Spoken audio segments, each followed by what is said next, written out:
Good afternoon, everybody. Tom again, G-Force. G is for gratitude. Gratitude is a principle that I believe powers our greatest potential. And we will be right back.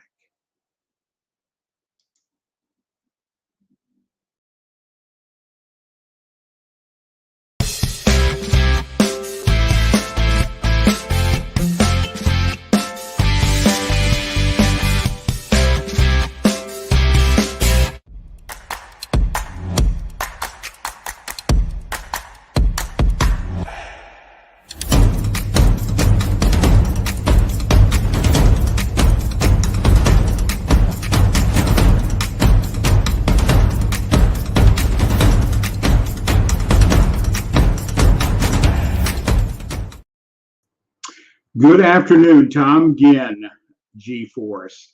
This whole platform is really about,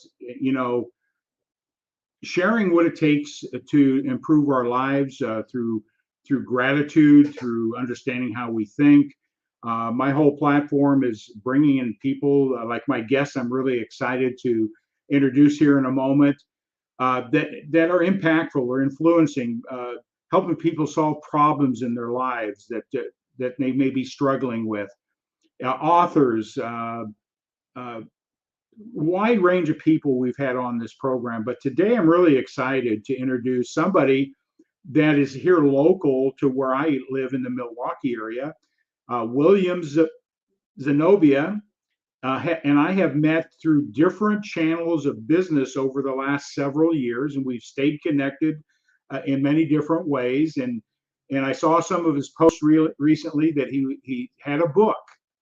And today we're going to be talking about his book, A Stranger in the House, Your Guide to Navigating the World of Step Parenting. So I'm excited to introduce a friend, a person that we run paths with all the time in the business community. And William is going to bring some clarity of what's really going on, and in the area of step parenting. There's not a lot of support out there, so I'm going to bring in William right now and let him tell the story because I don't want to mess it up. So, William, you ready to come in? There we go. Welcome, William. Well, thanks for having me on, Tom. I super appreciate it. I gotta say, yeah, I think it's been, goodness, at least 7 years that we've known each other through different networking channels and mutual friends and business dealings and all these other things. And I would say off the top, I don't know that you can mess up the topic of step parenting because it can be a messy subject to begin with. So there's a lot that happens. Yeah. Well, I always like to just start it out with, a little bit about yourself. Where'd you grow up? Where do you live? A little bit, whatever you want to share about your family or anything personally you want to share about your careers and the things that you do. And then we'll dive a little deeper into the book and your why you wrote this book. But as we're going through here, I just want to make sure everybody that is tagging and sharing this. We got a colleague of mine jumped on. I just want to recognize Ted real quick. Hey, Ted, how you doing? Good seeing you. So go ahead, William, and just share a little bit about yourself. And we just want to encourage people to tag and share. We never know, right, who we can touch and influence that has a need to know that they don't stand alone in this thing called parenting as a step parent, right? So right, 100%. So wow, there's a lot about me. So I will give the abbreviated version over time here. But I was born in Michigan, of all places, and the funny thing is that we only lived there for about 6 months. I was born. That's where I was born, but we didn't stay there very long. But it's where my mother's family was from. And so I come from a family of 6. So I am one of 6. I have 2 older brothers, 2 younger brothers, and a younger sister. And my mother and father, thank the Lord, are both with us, and they're healthy. So that's a good thing.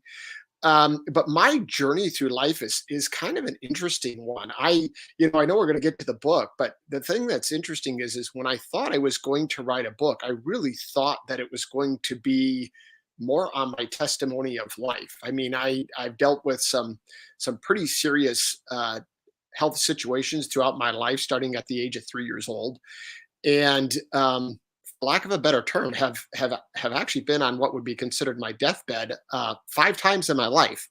I will be 54 on Monday, and I'm very healthy now, but some of that has created challenges for me. As I have grown up, I have really jumped into a lot of different areas of my life. I went to college, Waukesha, because I'm in Wisconsin as well. I'm kind of in the Lake Country area, so I'm not too far from where Tom is. And I went to WCTC. Back then it was WCTI, but it was a technical college. And I went and got a double associate's degree in industrial engineering and material planning and control because I thought that I was going to be a manufacturing consultant, because that is something my father had done and was very successful at it. And I don't use those degrees at all today. I got bitten by the entrepreneur bug, and had gotten into real estate, rental properties. I am an actor. I've been doing that since 1999, I believe, in the community and different things. I have been marketing for a wellness company for over 13 years. And I've kind of jumped myself into different areas. I'm even a licensed minister, and that's a big portion of my life and the things that I do. But as we get to the book, to really fast forward, I met my wife Martina at church back in early 2007. We started dating in 2008. Proposed the same year. We were married in 2009, and I woke up and I had 4 children. That was kind of what I did. I figured it was the quick stream to being able to have a family, was to marry the woman of your dreams and suddenly have 4 children with you in the household. And our journey has kind of taken us from there in a lot of different avenues. Some really serious challenges, some really serious health challenges, and some other things. But we've always stayed together and stayed really faithful to each other. Yeah. So you weren't married prior, or you don't, or anything like that? No previous. No, great question. And that was something that really caught a lot of people. I was 40 when we got married, and that was kind of an interesting thing. But no, I had never been married. I was one of those people that, in my mind, if I was going to get married, then I was going to wait for the right person. I was not even when I dated, I wasn't the kind of individual that wanted to date somebody and then you break up and then you're back together and then I mean, that was never something that really tripped my trigger. So I decided that if I was going to ever get married, then I was going to make sure it was the right person. And so, yeah, so I was 40. I actually turned 41 the month after we got married. So I waited a long time for the right person. Wonderful. I think that's so, good to know. I've been married several times, and prior to the last 33 years, I got a wonderful, beautiful one. We don't have any children. I have children from a previous marriage, and we're going to talk a little bit about that. I grew up in a family that I had a stepfather who took on 4 children, myself and my brother and my 2 sisters.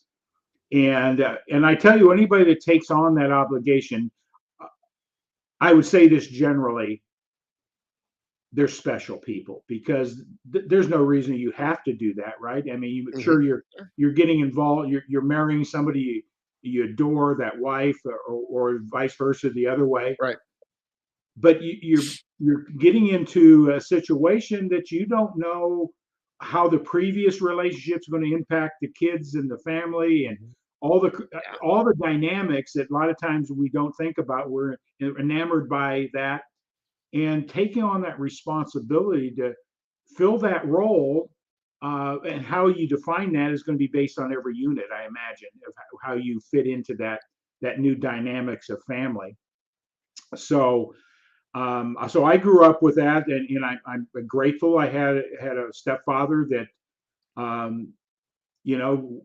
provided a good sound base of fatherhood. You know, I don't being a father doesn't mean you have to be the one that created the child.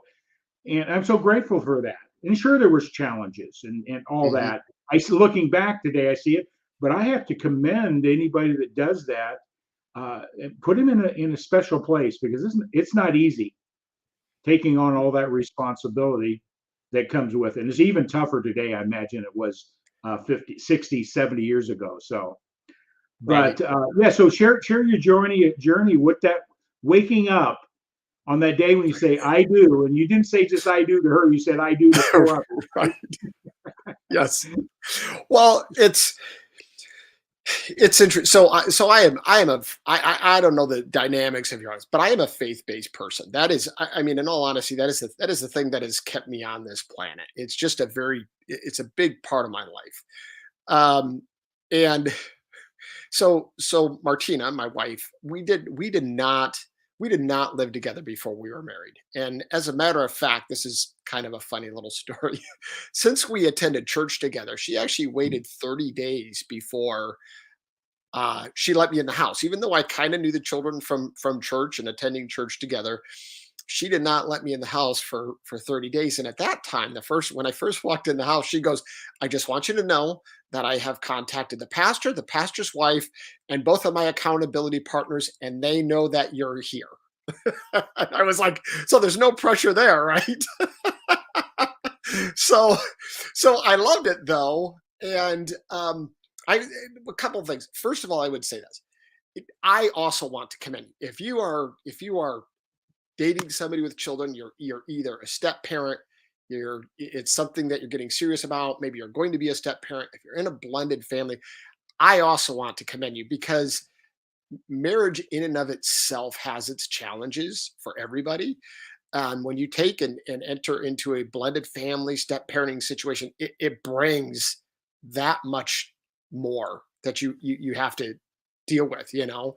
So but our journey was really good. And yeah, it was my biggest question was, is my heart big enough to give enough love to all five people? That was really my question, Tom. I'm a loving person. You know me personally. I like people. I like giving to people. But that was the one thing that I really, really had to make sure I was ready to do, is that I was able to give enough of myself to not just, support the person I fell in love with, but to be able to make sure that I could be that person for all of the children as well.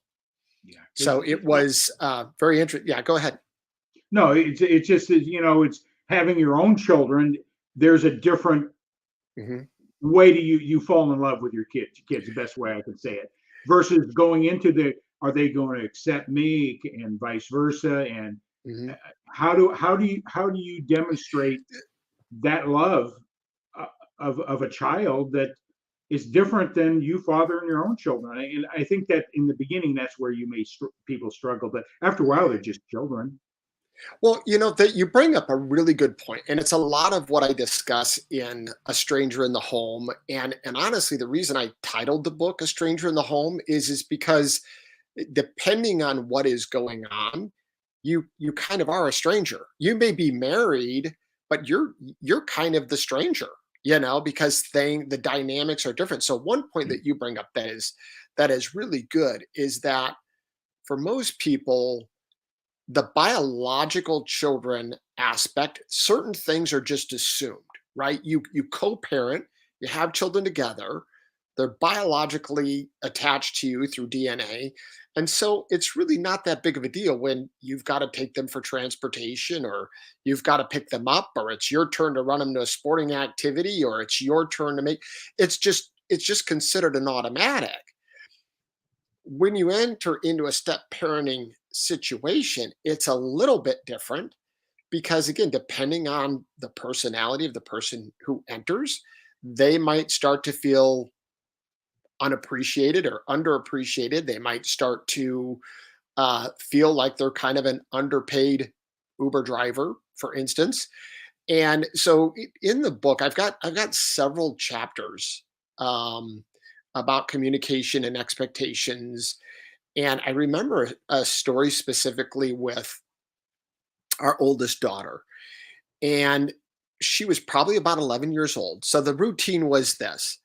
As soon as I was allowed into the house, I always came over after work. We would do dinner together. We would do homework with the children together.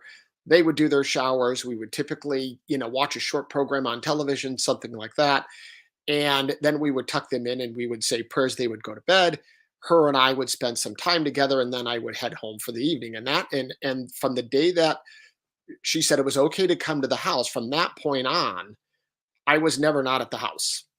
The only exception was Christmas Eve one night. I spent the night on the couch because she wanted me to be there when the children woke up. But they were in trouble for something one evening. Who knows what it was, but I remember tucking them in and praying with them. And our oldest, she looked at me and she said, "Why are you here and why do you love us?" She goes, "We're not very good." And I kind of looked at her and I was like, well, I mean, an interesting question from an 11-year-old, right? Yeah. And I said, I love your mother. And we were married. I said, I married your mother because I love her and I love you. And she goes, well, yeah. She goes, but why do you stay? She goes, you don't have to. And I was like, wow, that's got that's got so many things in that question, right? And I told her, I said, after all of the fun stuff wears off, when you're married, all of those things, I explained to her, I said, love is a choice. And you choose to love somebody when all of the honeymoon things and all that stuff wears off. It is a choice. And I told her, I choose to stay. I'm not going anywhere. And I choose to love you as my own because that is the responsibility that I committed to when I married your mother. But it caught me off guard, Tom, a little bit because it wasn't something that I had expected to be asked by an 11-year-old at that time. And that question is because they've been abandoned. And then Oh they yes. look at you, "Well, why are you here? The last person that was here abandoned us." I mean, Mhm. I'm just maybe paraphrasing their thoughts or their feelings, but You are. that's, Yeah. they're just saying the expectation is you're not going to be here. So, Mhm. right? Yeah, Reassure, yes. it's basically reassure me. Right. What I will say to the audience is if you are in this situation and you are maybe trying to figure out why, if you're the step parent, or even if you're on here and you're married to somebody that is the step parent, and you're trying to figure out, why are my children acting out? Why are they, what is going on?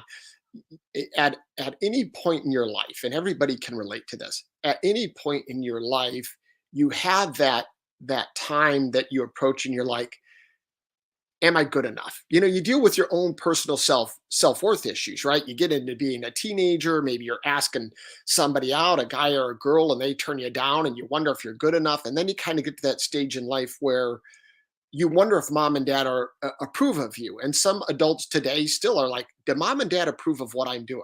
Right? You have that. When you have divorce and the children are, and you nailed it, Tom, either abandoned or rejected, because that is how they view it. Then they can act out and they need that reassurance. But that feeling of, am I good enough? Are you proud of me? Is, I would say, multiplied by hundreds of times when you're dealing with a step parenting or blended family situation, because we've all dealt with it with our own parents. I mean, nobody can say at some point they don't want mom and dad to be proud of them, or they've struggled with, who am I and who should I be? And there's a lot of issues that can arise in children because of that, and they act out in different ways. And I will tell you this, if you are also entering this situation, the thing you will find, depending on whether or not your relationship with the former spouse, that's different everywhere. So in our situation, I would have preferred that our communication and things were better, but they were not.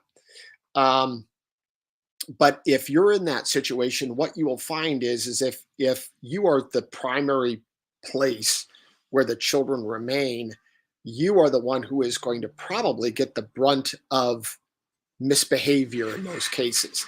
That's typically what happens. And the reason that happens is because you're safe.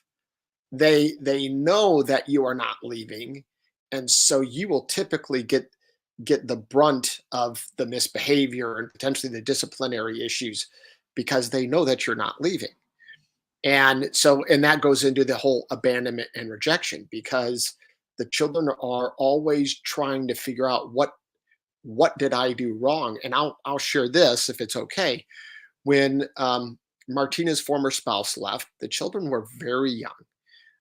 They were 8 months, 2.5, 3.5, and 6 years old. Oh, wow. Yeah. And so when we got into later years in life, some of the children, even as young teenagers, were still struggling with that heavy feeling of being rejected and abandoned, and wanted to still know what it was they had done wrong. So that can go really, really deep. And I want to encourage people. We need step parents. We really do. We need people that are willing to step up and be that mother figure, be that father figure, because we know a family unit works best if we have people together working as a family unit. I But got a comment or a question, and again, not knowing yeah, the dynamics of the previous the father of the children. What mhm, was the father parent still involved with the children, or play a role in the dual parenting, dual guidancing? right. Is that person still involved in the Yes, children's lives and your lives as well? And how do you handle that? yes. Well, and again, in the book, I go more in depth. So here's the advice that I give people, and I'm going to kind of swing this around to get to your question a little bit more in depth, Tom. I am. You should not burn the former spouse in front of the children.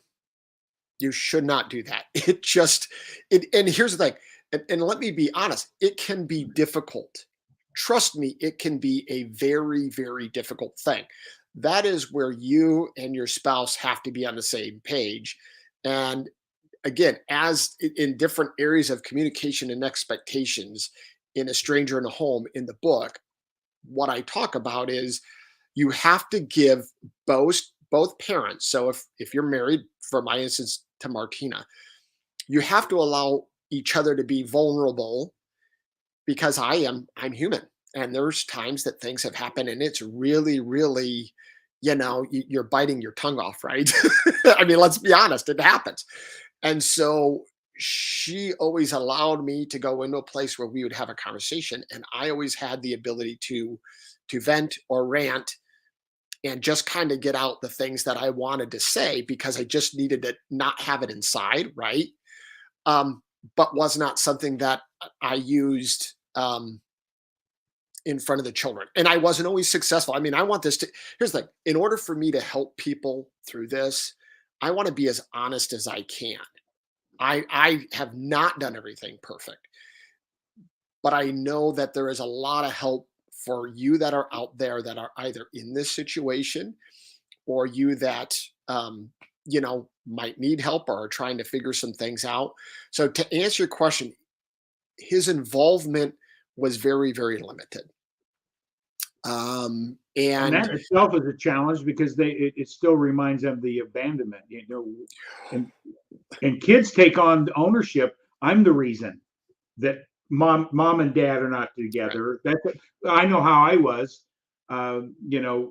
seeing that with my children. I got a divorce and I had to leave, and I saw how they were, and right. what they thought of me, and unfortunately the mother wasn't as didn't try to always tried to paint me in a bad light, and that was never good for anybody, right? No, Right. whether it be No, it's true or not. not is not the issue, but you got to really You know, be careful how you communicate about the past relationships. And You do, and as adults, it's not always either. But in my mind, our if I don't I don't know how political the program is, and I don't necessarily want to go there, but I would say this. I think everybody would agree that our future and our future generations are dependent on the children, right? I mean, I think everybody would agree with that statement, regardless of what side of the fence you are on politically. And Spiritually or anything. I think the family is yes, is the unit, and how that family is put together is not the issue. right. It's how it functions.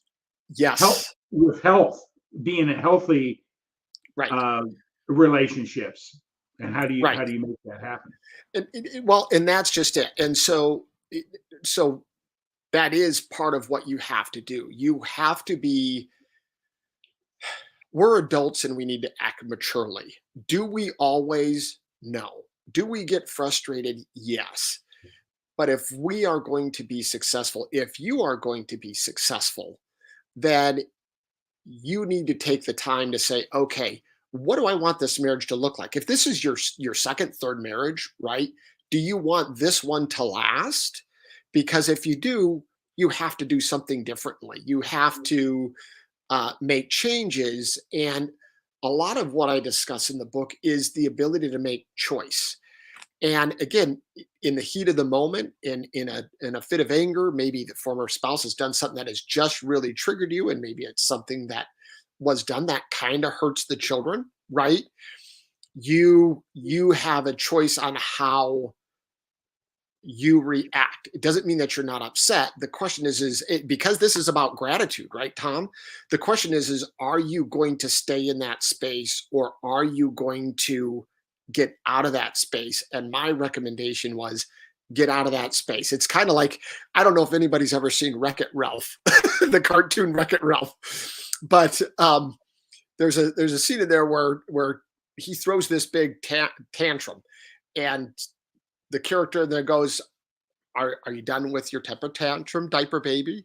And so sometimes we have to have our little temper tantrum, but then we really need to swing ourselves back around, and we need to get back on track, because it is about what you do with the children. Now, I always refer to their dad as their father or their dad, and that is how I talk about him. You also have to think about um, what you are going to be called in the household. I'd like to address that in the book too, because I feel that if you are called by your first name in the household, then there is no differentiation between you and the kid on the playground. And so you really, and these are all things that if you are not doing this, I believe you should, because it'll take a lot of the stress out of what's happening. Um, and there's a lot of issues. I go through quite a bit in the book, in a lot of different chapters, because there really is a lot to discuss, and a lot of things people, when they're entering a marriage with stepchildren, that really doesn't always pop up. I mean, simple things like you go to the school to pick one of them up, and the school says, well, yeah, you're the step parent, where's mom or dad? Right? And you're like, so that's, or you go to the doctor and you're the one who's taken them to the doctor's appointment, and the doctor says, well, you can't sign off on the appointment. And you're like, okay, so what am I supposed to do? Do you want me to leave them here with you for the next several hours? Those are things that a biological parent doesn't consider or think about. So I encourage people, when I talk to them and spend time with them, really make sure that you're building the relationship with the schools, with the doctors, do things together, so they know who you are and they are familiar with you, because that's a really important piece too. Yeah. Wow. There's so many things that you really can't comprehend. The reason we want to do this type of program is that we all know somebody, maybe Mhm. ourselves, have been through this situation, or another family member, a brother, sister, gone through this, and they're in a dilemma. They don't know what to deal with. Of course, like you said, what I think before we came on live, I did a little bit of research. 40% of the marriage, or are blended step parenting relationships. 40%. That's huge. Yeah. And sometimes it may be the second or third time. So those numbers actually might be even bigger if you depending on how you analyze them. But people need to know if you got somebody you care about that's gone through divorce and has an in new relationship and they're struggling. You mentioned something that this population, they don't have a lot of places to turn to as far as how to deal with being step parenting. Is so once you elaborate a little, because I think that's a little bit about the book here. So yeah, share with it a little bit of, maybe get a little bit of your why and what do you see the need out there and how other people can maybe watching this can share this out, who to contact, what resources are out there. We got our churches. That's a good place if you're in that environment. Unfortunately, a lot of families are not in that environment to have an illustration what family is, right? I think that's part of it. So go ahead and share. Well, first of all, I would say this. If you, and in your case, Tom, you've been a stepchild, right? But it is the biggest thing that I have seen is that if you are not part of a step parenting situation, or if you never have been, you do not understand what it's like. And I don't mean that as a negative, but people cannot relate to what it is that you are going through. So the reason I wrote the book, in all honesty, is I've always had the idea of a book, and I have jumped into recently some major self-development and some coaching, and I was encouraged to write a book. I honestly thought that I would write a book based on what I would call my personal testimony, my 5 near-death experiences. That's really what I thought I was going to write a book on. And as Martina and I discussed it, and I'm a praying person, and as I prayed about it, what I realized is the thing that I have always done in my life, whether it's through my bodybuilding career, whether it's my health career, my acting, through ministry, is my ultimate goal in life has always been to encourage people to become better versions of themselves, right? In any way that they can, regardless of what it is. And as I thought through that, I thought, well, we've really endured some interesting trials since we've been married. And I started to think about the amount of families and children, based on the statistics that you gave, Tom, that are out there that are probably dealing and struggling with some of the same things we have or are currently going through, or maybe down the road things that they could be dealing with. So the reason I wrote it is because I know that there's a major need for it. I know that my deepest desire is to help people to be able to live in peace, even when it doesn't seem like peace is possible. I think our greatest asset, as we said, the family unit, I think children is very important. And even overall, our relationship with our spouse is vitally important. And so, again, if you're married, you can have issues being married to somebody you love. But when you enter a relationship as a step parent, you've got at least one, maybe 2 other people that are influencing the relationship with your spouse, which again isn't something that you think about. But remember when you were younger, Tom, did your parents ever say that one of your siblings had to take you along with them because you were the younger brother and they just, you have to go with it. You gotta take Tom with you or something like that. They're going to a movie and you got to go with them, right? Did that ever happen? Well, I was the oldest, so you were the oldest, so it was the opposite. Okay. Yeah. But were you ever told to take one of your siblings along with you? Oh, all the time. Okay. All right. So I use that as an example because it's one that I use in the book that I think is very interesting. So so think of it in those terms. So you always have like this third wheel, right? Maybe you're trying to be on a date or something like that, and you have you have your younger brother or sister with you, and you're going, oh man, maybe I can send them for popcorn and a soda so that I can have some alone time, right? When you're a step parent, you have that third or fourth wheel that is constantly trying to interfere and affect your relationship in your home. So if you think of it in those terms, it can create a challenge. That's one of the reasons I wrote the book,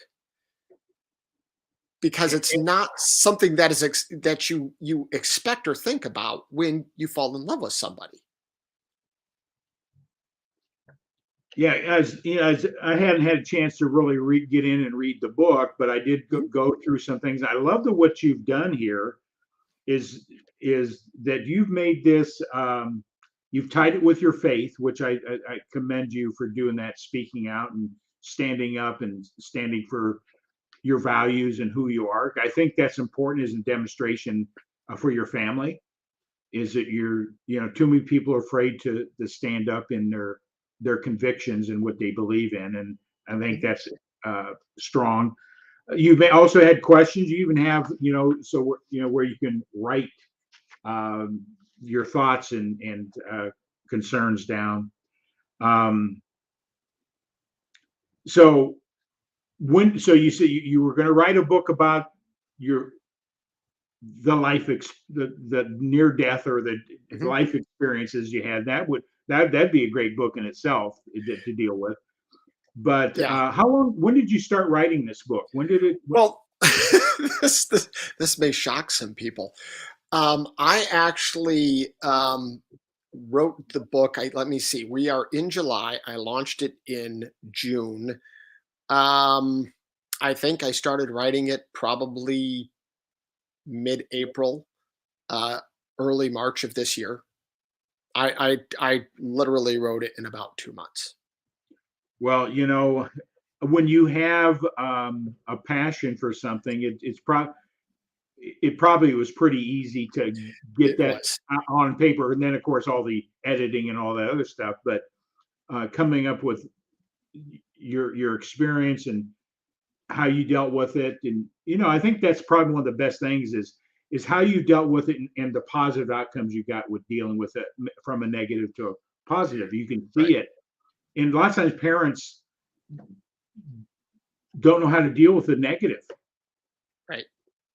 Right. and and that's and I that's a struggle, and Mhm. that's I think gratitude is a good place to go because it sort of eliminates that opportunity. It eliminates you can't hold a negative and a positive thought at the same time.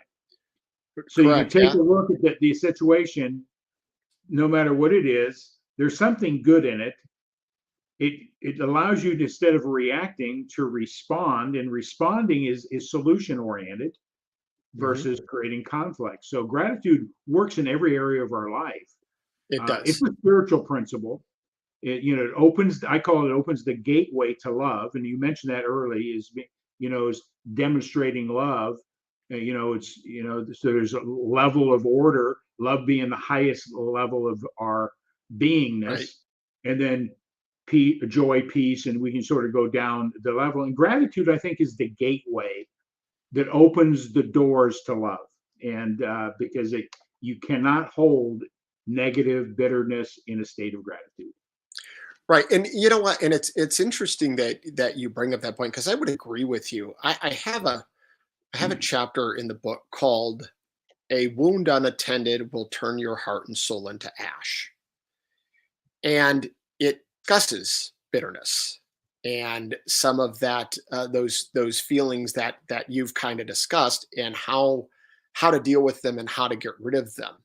And it might be a good time to mention, if I have a 2-page PDF that goes with that chapter. Oh, sure. I would, I know that Tom has stuff running across the crawler. So if you just do williamzenobia.com, and send me your information, then I'm more than happy to share that PDF with anybody who wants it. You mentioned faith, and this is a big one too. faith is a very big part of my life.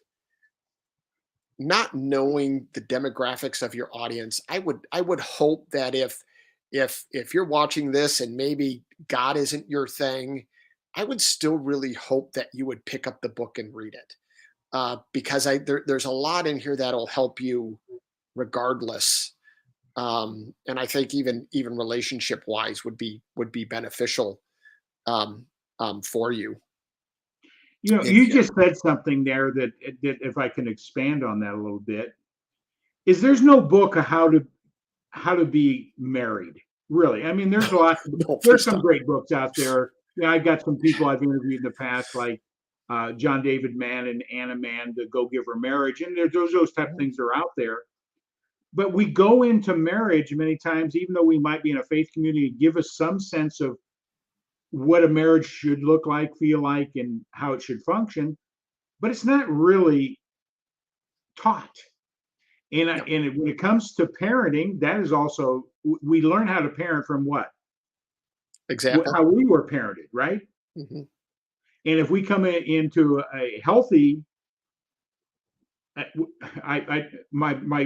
have to say this is kind of a little funny, but my ex brother-in-law, he's passed, he deceased, but his main thing was in his family, their lineage, for the Zastro families, that we put fun into dysfunctional.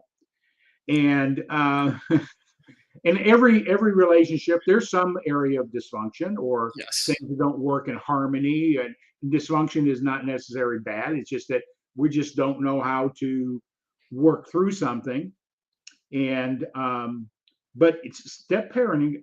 There's no, I'm not aware of this because I'm not in that situation. But a Right. book that really says, hey, how do you do this? Right. Well, you brought up some really good things. So, so I would here's the first thing that I would say to everybody: you get to determine what your marriage looks like. Yes. There isn't a book on it, and it doesn't have to be, well, this is how mom and dad did, or this is how you get to decide what your marriage looks like there. And it's the same thing with children. You get to decide how you raise your children. You're right, there isn't a book on how to raise children, because if there was a book that was worked for everybody, then I would pen that book tonight and I would be a multi-billionaire overnight if there was one book that would work. Same thing with marriage. They keep writing books because there is still everything to learn. And what you have to understand is we go in. I talk a lot about expectations in the book and communication. So here's what happens is, and I think I shared this on something else, so I'm going to share it on here. I think it's appropriate. I'm assuming we're all adults here and I can have this. But you get married, right? And expectations are for the woman, he's my knight in shining armor. He's going to bring me flowers, and he's going to bring me chocolates. And after a long day, he's going to rub my feet, and he's going to give me all the kisses I want. And you're going, I'm going to have dinner. I'm going to have all the sex I want, right? I mean, that's how we think when we get married, right? Well, what we forget is we didn't have a conversation with the other person who's involved. So we've got these ideals in our head of what we want marriage to look like and what we want relationship to look like, but we don't ever talk to the other person. So if that is something that you want, then you should have that conversation with the person you're going to marry. You should talk about expectations, hey, and really dive down into what it is you want. You should take time, you should dream together about things.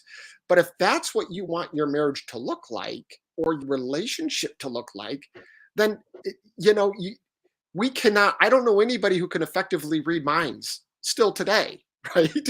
So I had people that would tell Martina and I, oh, you guys are just, you're in the honeymoon stage. It'll get worse. You're in the honeymoon stage. We have been married 13 years, the 11th of July this year, and we still act the same way we did from the day we got married. And I will tell you 100%, that is a choice. That is 100% a choice, because we decided that just because everybody's got a quote unquote honeymoon period, and it's going to get bad, and it's going to be this. We chose that was not going to be our life. It was a choice. Yeah, I'm going to go back to what you said earlier too. Everything is a choice, and a lot of people don't realize that everything that's happening in our life is a direct relationship to our choices. And but going back to what you said, it has nothing to do with religion. I think I'll share this with the audience and share it with you because I'm a faith man, and we had a pastor in our life that meant a lot to us, and we had a lot of sit down just conversations about God and Christ and all religion and all this. And he said this to me, and it meant a lot to me, and it caused me to look at things differently. He says a lot of people look at the Bible and they'll have their own interpretation and own definition, whatever it is. But he said this to us. He says, Tom, do you think all the truths are in the Bible? I'll ask that question to you. Do you think all truths are in the Bible? Well, I will answer it this way. I will first say yes. And because it gives us a lot of direction, right? But I also understand that there's probably people in your audience that, again, maybe that's not their thing. The Bible is full of truth, and it is full of guidance on how we should live our lives. It is full of how. So here's a really good example, because I marry people too. Being a minister, I marry people. I think this might be a really good example for your audience if this is okay. So when you the Bible talks about having a submissive wife, right? Well, we are in 2022. Most women, if you talk about having a submissive wife, you're going to have most women that are going to slug the preacher in the face, right? We're in 2022. What does that mean? Well, the perception is that means that you, as the husband, lord over your spouse, and and she's got to do what you say. But when the Bible talks about being submissive, it's about having mutual respect for each other is what it is. And the reason for that, I know I'm kind of jumping into more of a spiritual side here, but the thing is, that's okay. It's okay with me, and it's going to land with somebody that means something. So that's what it's all about. And the reason that the man is what's considered the head of the household is because there are certain things, just like physical strength, that the man is capable of holding and carrying that the woman was not prepared for. And again, this isn't meant to be sexist in any way, shape, or form, but it's the way the Bible laid it out for a reason, because the husband's also supposed to be a protector, and he's supposed to be the provider, and he's supposed to care for you, which is why traditionally we did the things that we did. The wife or woman has a significant role in the family unit, in not just supporting her husband, but helping with the household. And that doesn't mean that there's not two people that are working in a family. Don't misunderstand what I'm saying. But here is an amazing example. And this is something that my mother explained to me. My father had his own business, and he's 82 next week, so he's retired. But he had his own business. And what she said is that in her mind, he worked. My mother was fortunate enough to stay home, and I understand that's not the situation with everybody, but he worked, he provided for the family. But then when he was running his business, sometimes they had some really hard choices to make. So they would have a conversation about certain things, whether it was financial, whether it was about hiring this person or that person, whatever the case may be, they had these conversations. Ultimately, my mother would say, you make the decision. This is how I feel. And sometimes they would agree and sometimes they would disagree, right? But if he made a decision and it went south, he made a financial decision and it caused a problem, or he hired somebody and it caused a problem. Here's the biggest key. My mother never threw it back in his face. Once he made the decision, She supported him. And the reason that's important, no matter how you look at it, look, there's probably men that are stay-at-home dads, and the wife is out of the home doing the work, right? Whatever the case may be. The point of it is this, is in order to be successful, you have to support each other. And that is another thing that Martina and I decided to never do deliberately, and that was to say things that we knew would deliberately help the other person. Now I'm a guy, so I say stupid things. That happens, right, Tom? Men, we just say stupid stuff, right? So that happens all the time. But I have never deliberately said something that has happened since our marriage to bring it up in conversation because I was upset with my wife, and she has never done the same to me. And that there is a very specific choice. And so when you're talking about these things and you're talking about marriage and you're talking about how the Bible lays it out, that's really what it means. It means to function as a family unit and to respect each other and your role, regardless of what that is. And again, if you want a successful marriage, don't get nitpicky at each other. I mean, women have amazing memories. They really do. Yeah. And men yes. sometimes Yeah, they we do. will go there, but we're wired differently for a lot of reasons. But Well, we are. This is what Ted says. I think it's relevant to what you say. My wife and I settled on love, honor, cherish our vows. What do the Mhm. vows mean? Okay. Instead of obey, because we believe we both should obey God. And I'm going to go back to my Mhm. question here in a second. We should respect each other's decision as long as we discuss it Mhm. and come to an agreement. Thanks, Ted. That Uh, was, fit perfectly with what William was saying. yeah, But I 100%, want Ted. to go back to that one thing that I think, a lot of times people will think the Bible's this and that, and they don't believe in God, or they don't believe it has that much value, or whatever it is. But this is what Dr. Nelson told me in our conversation. It made so much that not all truths are in the Bible, but everything could be tested against the Bible for truth. Okay, I'd agree with And that. and I think when we're dealing with relationships, the God has given us order. He's created a plan by spiritual law and by physical law and all the things. It's in the Bible, right? Mhm. How we interpret it may be on a different perspective, but in reality, it's law. And no matter if we're parenting, step parenting, how can we test that to get an answer? Because the answers are there. Mhm. And you may have a perspective outside of that, but it could be tested. Is it true, valid, and it is operated in what has been how we've been created? So that's just my Right. own perspective. But that really turned me around. Is that how do you decipher what's right? The Bible is one way to go to, but not all truths are in the Bible. But everything can be tested against the Bible for truth, and Right. that's where we become a student of the word, and then we can have a litmus test and how to deal with stepchildren. The truths are there, the answers Mhm. are there. It's just Right. us taking some time to find it. Right? Right. Well, There's no quick pill out there for no, step there's parents. not. And I'm gonna jump in on a key word. You said time. I don't know if you realize you said the time. You have to take the time. You have to invest the time. And as as a step parent, you have to invest the time with the children, not just your spouse. And I would even say this too. I also had another question once that was very interesting by our oldest daughter. She was full of great questions.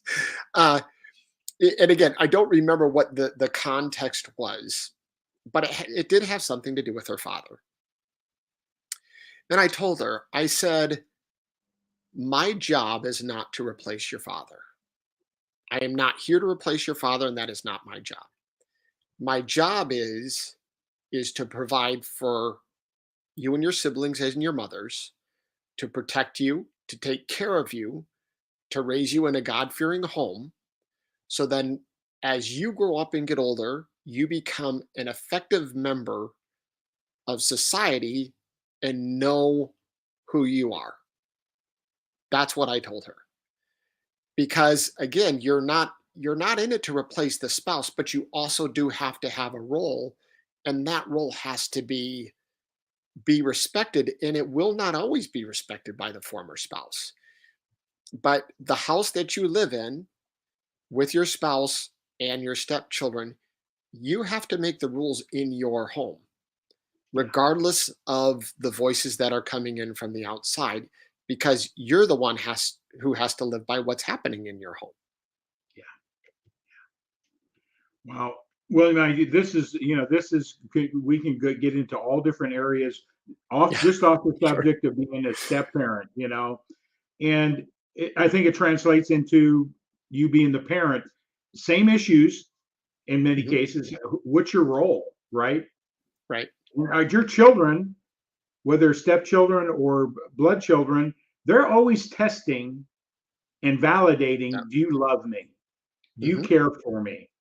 And they live a life of fear and doubt and worry, right? They're human beings Yes. just like you and I, and it's what we bring to the table that gives them security. And I think that's what step parenting. How can we demonstrate security? Did I say that? Well, yeah, well, yeah, 100%, because you're right. I mean, look, even as adults, sometimes we're in the mode of what you just talked about, and yeah, children need to know that there's somebody there. So here's a great example. If there is something going on with the children and they need something, they call me, and I'm happy that they do. If they're in a situation they need help, whatever it is, then they call me. They call me and Martina if they need something. And that means that we have created an atmosphere where they know that we are secure and we are dependable and we are available for them if they need us. And any child needs to be feel secure. I mean, biological, otherwise you need to feel secure, that you have somebody there to take care of you or somebody to lean on. I'm 54 Monday. I still go and talk to my parents about certain issues and ask their advice. I figure they're older than me. Why would I not glean wisdom from somebody who's got 40 years on me? You know what I mean? They've been through things that I haven't experienced yet. So I still, and talking about the Bible says honor your father and mother. I honor my father and mother by asking them things that I might not have the questions to, or being able to talk to them. I mean, that's a big thing, to have that security and have that dependability to be able to go to somebody who's a lifelong mentor to you and be able to ask a question. Well, my friend, I tell you what, an hour. We talked about this earlier. Becoming a boy, an hour can go in a hurry. It And did go fast. but what I want to do here is just close out with one perspective of mine is something you said in the beginning. Is when you get into this relationship where there's blended families, either they have children and you have children, or vice or both, is have a clear vision of what that family unit looks like, Hmm. feels like, and be on the same page. And that includes how are we going to communicate with the children? How are we going to communicate with the person that's no longer in the the person that left or could have died? Doesn't really Right. make any difference that there's an abandonment. But I think that's real from my perspective. When you said in the beginning is be you and Martin, your wife's name is Martina. Martina. Yep. Martina Martina. had a vision that was unified. There was different. Each one of you have your own goals and ways that we want to deal with things, but you were unified with that, and that is it takes two to get Yes. the mother, but you're the stepfather. But it takes both of you to be clear on what this relationships are, or how we're going to operate as a unit and as a family. Right. And I think that's Right. important. The key word is family. Well, and it is, and let's be honest, it won't be perfect. I mean, it Nothing just is won't. perfect. I mean, nothing is perfect, but you have an opportunity to at least figure some things out before you enter into it, and that was one of the biggest reasons that I wrote the book, A Stranger in the Home, is to be able to help people figure some of that stuff out before um, they run into tragedy, or Yeah. they become discontent or discouraged. And I think in any parenting situation, the thing you said here just a moment ago is you've you you've demonstrated that you care, and I'll cover that. Hmm. And they will call you Hmm. no matter what's happened. That is, I think that's the ultimate thing, is that you're their place to go to in life, whether they're young or like you're going back to your parents. I think that's ultimately what we want, is that we are the source of beingness as a family, that you're open and Right. safe to go there, no matter what's going on, no matter Hmm. what's going on. So that sort of leads to the last thing I would say, and I'll have you close out with your final thought. Is I think what I know about human nature is Maslow. And if we can come from this place in all relationships, whether it be family, whether it be step parenting, whether it be our business relationships, if we can really understand this principle: do you see me? Do you hear me? And do you care? Can you demonstrate those? And I think that's what step parenting is. That's what parenting is. That's what this relationship's about. And Right. then when we get that, and that's a spiritual principle as well. Hmm. And so that's, just some of the things I came away with. I don't want to take any away from what you did, but I really encourage, I'm going to get into this book because I know people that have steps. I'm going to say, hey, listen, I think this is a resource you should look into. I encourage anybody out there, whether this is your situation or not, to share this out, and people can get your book, on your website, Yeah, Amazon? if they, yep, if well, it is on Amazon, but honestly, the simplest would be is if you just go to williamzenobia.com. There is a link on there that just says "Get my book," so that would be probably your fastest path to get there. Um, and again, if people will reach out, then I can send them that free PDF. And for those that are here, my first consultation is free. I mean, I want to, you mentioned churches earlier. I want to get out and be able to help those people in the church space with the step parenting situation, and then publicly as well, to get out there and start to help people through some of what they're dealing with. Yeah. So if you belong to an organization, a church, or whatever that wants William to come out and talk, or yeah, I'm sure you do talks and Yep. workshops and all that, reach out to him. The more we can become more aware of this situation, how to best deal with it. There's nothing perfect in this world when we deal with humans, right? Right. So, Right. but just reach out to William. William has a lot to offer, as you can see today. He's got a great heart. He's got a great perspective, and just encourage everybody to get his book, reach out, share this information. I'm going to put tag this and share with your friends and family. Ted says he'll be buying it, so you're going to be a number one best-selling guy. Here you go.